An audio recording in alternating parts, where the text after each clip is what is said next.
اللہ ایک اور مثال بیان فرماتا ہے کہ ایک غلام ہے جو بالکل دوسرے کے اختیار میں ہے اور کسی چیز پر قدرت نہیں رکھتا، اور ایک ایسا شخص ہے جس کو ہم نے اپنے ہاں سے بہت سا مال طیب عطا فرمایا ہے اور وہ اس میں سے رات دن پوشیدہ اور ظاہر خرچ کرتا رہتا ہے۔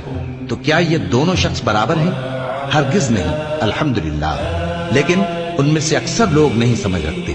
اور اللہ ایک اور مثال بیان فرماتا ہے کہ دو آدمی ہیں، ایک ان میں سے گونگا اور کسی کا غلام ہے بے اختیار و ناتواں کہ کسی چیز پر قدرت نہیں رکھتا اور اپنے مالک کو دوبھر ہو رہا ہے، وہ جہاں اسے بھیجتا ہے کبھی اچھی خبر نہیں لاتا۔ کیا ایسا گونگا بہرا اور وہ شخص جو سنتا بولتا اور لوگوں کو انصاف کرنے کا حکم دیتا ہے اور خود سیدھے رستے پر چل رہا ہے، دونوں برابر ہو سکتے ہیں؟